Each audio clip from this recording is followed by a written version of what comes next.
Hello guys, welcome to another video of stock market. Friends, Hyundai motor India limited guys, इस IPO का day 3 का subscription open होने जा रहा है। लास्ट डे आज सब्सक्राइब करने जानेंगे 2 दिन का सब्सक्रिप्शन। जीएमपी कितना चल रहा है, लिस्टिंग कितना मिलेगा, लास्ट डे है तो फाइनल डिसीजन क्या होना चाहिए, अप्लाई करना चाहिए या फिर इन सभी पॉइंट्स को डिस्कस करेंगे। चलिए फ्रेंड्स, वीडियो स्टार्ट करते हैं।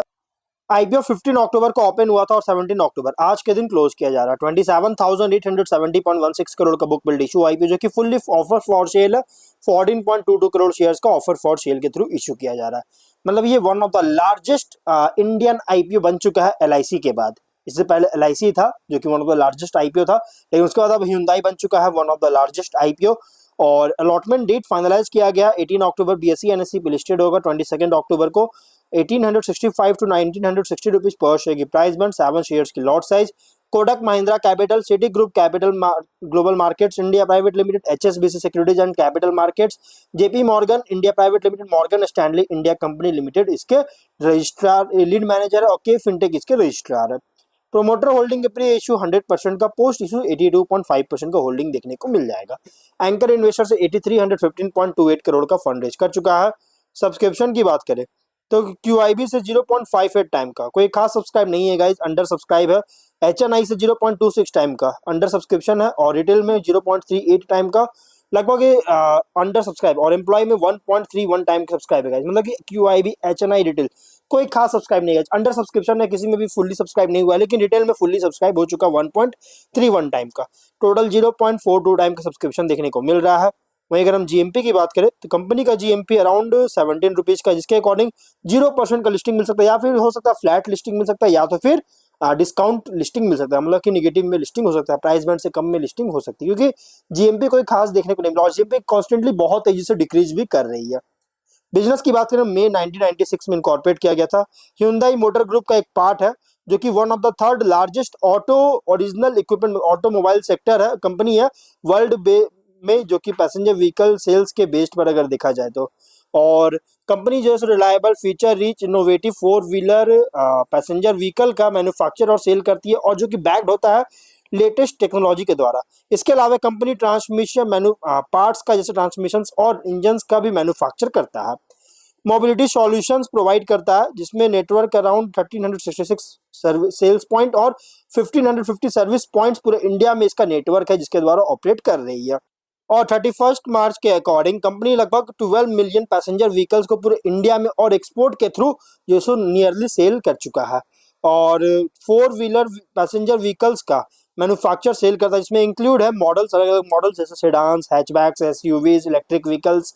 और कंपनी का मॉडल में गाइस इंक्लूड है grand i10, Nios, i20 N line, Aura, Elantra, Venue, Venue N line, Verna, Creta, Creta N line, Alcazar, Tucson, और सभी इलेक्ट्रिक एसयूवी आयोनिक 5। और 31 दिसंबर के अकॉर्डिंग लगभग इंडिया में सेल्स और डिस्ट्रीब्यूशन के लिए 363 डीलर कंपनीज के साथ भी पार्टनरशिप किया है। और कंपनी का मैन्युफैक्चरिंग प्लांट जो है चेन्नई के पास में है, जिससे full range of vehicle models को प्रोड्यूस कर सकती है। और ये प्रोडक्ट्स को Africa, middle east, Bangladesh, Nepal, Bhutan और श्रीलंका में भी जो है सो एक्सपोर्ट करता है। फिनेंशियल की बात करेंगे तो 22 में 47,966 करोड़ का रेवेन्यू, 2901.5 करोड़ का प्रॉफिट। 23 में और 61,436.6 करोड़ का रेवेन्यू, प्रॉफिट है 4709 करोड़ का। 24 में 71,302.3 करोड़ का रेवेन्यू, 6,060 करोड़ का प्रॉफिट है। फर्स्ट क्वार्टर 24 में, फर्स्ट क्वार्टर 25 में 17,567.9 करोड़ का रेवेन्यू, प्रॉफिट है 1489.6 करोड़ का। फिनेंशियल अगर देखा जाए तो टॉप लाइन हो या बॉटम लाइन, कंसिस्टेंट ग्रोथ देखने को मिल रहा है, बहुत अच्छी स्टेबिलिटी ग्रोथ देखने को मिल रहा है। लेकिन कुछ रिस्की पॉइंट भी है। रिस्की पॉइंट क्या है कि इंडियन ऑटोमोटिव सेक्टर जो है, मार्केट जो है हाईली कॉम्पिटिटिव है, जो कि सिर्फ इंडिया में सिर्फ डोमेस्टिक ही नहीं बल्कि इंटरनेशनल कंपनीज भी है, जो कि मार्केट शेयर के लिए कॉम्पिटिशन दे रही है।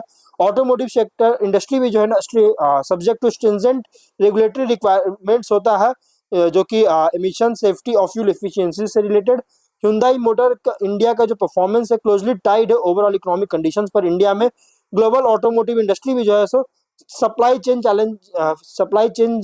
जो है चैलेंजेस फेस कर चुकी है, और पर्टिकुलरली सेमीकंडक्टर शॉर्टेज में, जो कि अराउंड मेरे अकॉर्डिंग 2020 या 21 में सेमीकंडक्टर शॉर्टेज हुआ था, और जिसके कारण जो और इसके अलावा जियो पॉलिटिकल टेंशन के कारण डिसरप्शन भी हो सकता है, जैसे अभी अगर देखें तो रशिया यूक्रेन का जो प्रॉब्लम चल रही है, उसके बाद मिडिल ईस्ट में बहुत सारे टेंशन चल रहा है, इसराइल में बहुत सारी टेंशन चल रही है गाइस। इस वजह से इसको जो सो इम्पैक्ट कर सकता है, ग्लोबल ऑटोमोटिव इंडस्ट्री को इम्पैक्ट कर सकती है। अगर हम बात करेंगे इसके कॉम्पिटिटर का, तो इसके कॉम्पिटिटर में अगर देखा जाए तो इसके कॉम्पिटिटर में guys Maruti Suzuki, Tata Motors and Mahindra जो कि ऑलरेडी लिस्टेड है, और उनके सामने ये कंपनी उतनी बड़ी मतलब सभी बहुत बड़ी कंपनी। और अगर ह्युंडई मोटर की बात करेंगे तो ये वर्ल्ड में one of third largest automobile sector है कंपनी है, और इंडिया में सेकंड लार्जेस्ट ऑटोमोबाइल कंपनी है, और कंसिस्टेंट ग्रोथ है टॉप एंड बॉटम लाइंस में।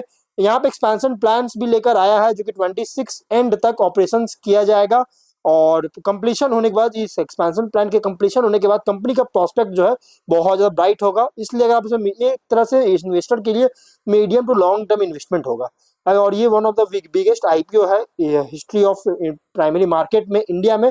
और इसलिए गाइस एक फेयर चांस होगा अलॉटमेंट का, पूरे बोर्ड में अलॉटमेंट का चांस फेयर होगा, अच्छी चांसेस भी देखने को मिलेगा, और इसलिए अगर आप अप्लाई करें तो अप्लाई कर सकते हैं, लेकिन लॉन्ग टर्म नहीं, क्योंकि ऑफर फॉर सेल फंडिंग, कोई भी फंडिंग फंड जो है कंपनी के पास नहीं जाएगी बल्कि प्रोमोटर के पास जाएगा, और इसलिए इसका यूटिलाइज कंपनी इसके बिजनेस में नहीं करेगी। तो ओवरऑल गाइस आप इसमें अप्लाई कर सकते हैं लॉन्ग टर्म के लिए, नो डाउट। तो हम लोग वीडियो को ही एंड करते हैं, अगर कोई डाउट है कमेंट बॉक्स में पूछे। मिलते हैं नेक्स्ट वीडियो में।